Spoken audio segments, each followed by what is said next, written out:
Hey guys and gals, this is the Bar Exam and Chill podcast. I'm your host TJ, and today we have a question from the February 2017 UBE. This is MEE number 1. We've got a contracts hypo coming up.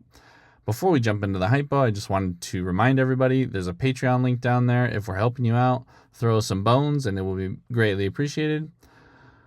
Let's just get right into this question here. On June 15th, a professional cook had a conversation with her neighbor, an amateur gardener with no business experience who grew tomatoes for home use and to give to relatives. During the conversation, the cook mentioned that she might be interested in, quote, branching out into making salsa, and that if she did branch out, she would need to buy large quantities of tomatoes. Although the gardener had never sold tomatoes before, he told the cook that, if she wanted to buy tomatoes for salsa, he would be willing to sell her all the tomatoes he grew in his half-acre home garden that summer for $25 per bushel. Later on June 15th, shortly after this conversation, the cook said to the gardener, "I'm very interested in the possibility of buying tomatoes from you." She then handed a document to the gardener and asked him to sign it. The document stated, quote, "I offer to sell to the cook all the tomatoes I grew in my home garden this summer for $25 per bushel. I will hold this offer open for 14 days.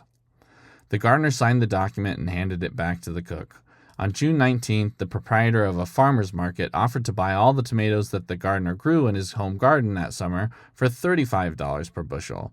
The gardener, happy about the chance to make more money, agreed, and the parties entered into a contract for the gardener to sell his tomatoes to the proprietor. On June 24, the cook, who had not communicated with the gardener since the June 15th conversation, called the gardener. As soon as the cook identified herself, the gardener said, quote, "I hope you're not calling to say that you want my tomatoes. I can't sell them to you because I have sold them to someone else." The cook replied, "You can't do that. I called to accept your offer to sell me all your tomatoes for $25 per bushel. You promised to hold that offer open for 14 days. I accept your offer." Is the gardener bound to sell the cook all the tomatoes he grew that summer for $25 per bushel? Explain. So any contracts hypo or question, the first question you always have to ask yourself is which of the two contract laws, governing laws, apply? Is it the UCC or is it the common law?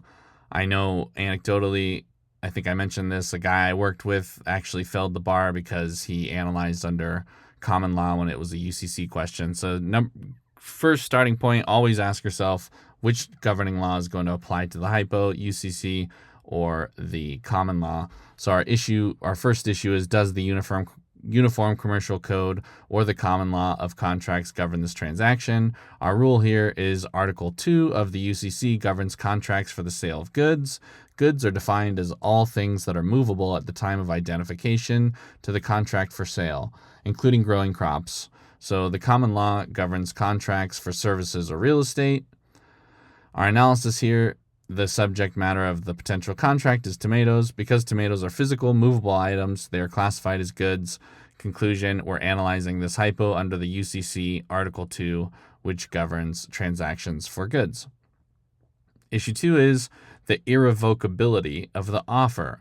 So our issue is, was the gardener's written promise to hold the offer open for 14 days legally binding as either a UCC firm offer or a common law option contract? So our general rule is an offer is generally revocable by the offeror at any time prior to acceptance.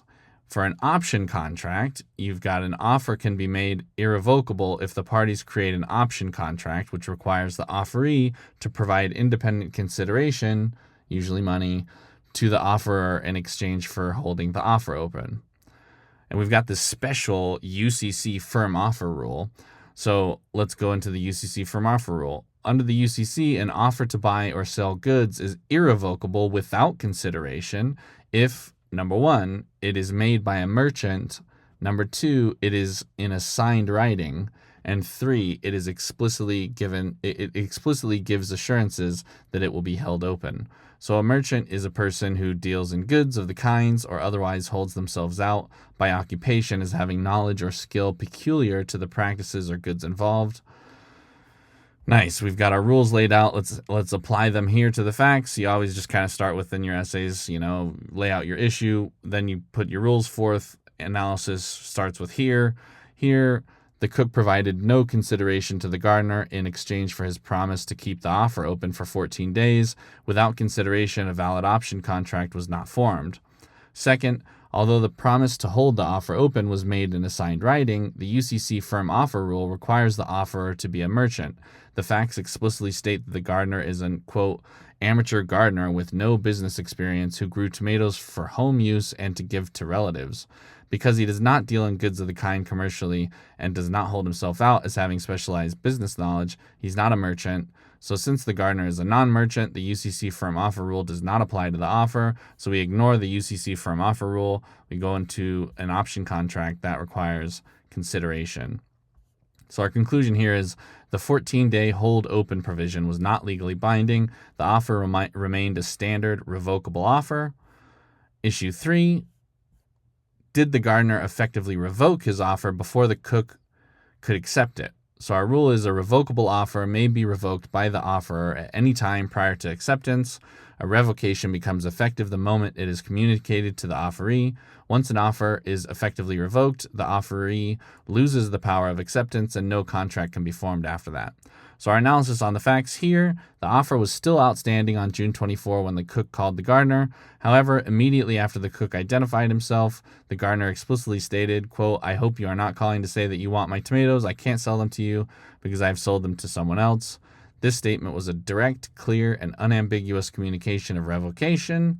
So the cook attempted to accept the offer after hearing this statement.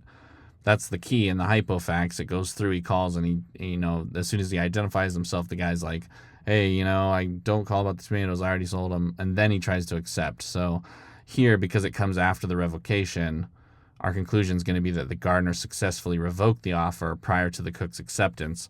So our final conclusion on the question that the call of the question was asking us in the first place is no, the gardener is not bound to sell the cook all the tomatoes he grows that summer for $25 per bushel.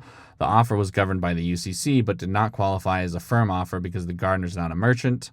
It was not a valid option contract because there was no consideration. Therefore, the offer was revocable, and the gardener effectively revoked it by communicating his inability to sell the tomatoes before the cook communicated her acceptance. Boom, you've just got to follow the order of events, what happened first, second, third. So that was nice and easy, really straightforward. You can kind of see on the UBE, because you only have 30 minutes, they're a little bit more pointed than some of the California issue spotters, which were a lot more open-ended since you have an hour. But it's a good practice. So happy studying, everybody. Thanks so much for your time. All right. Good luck.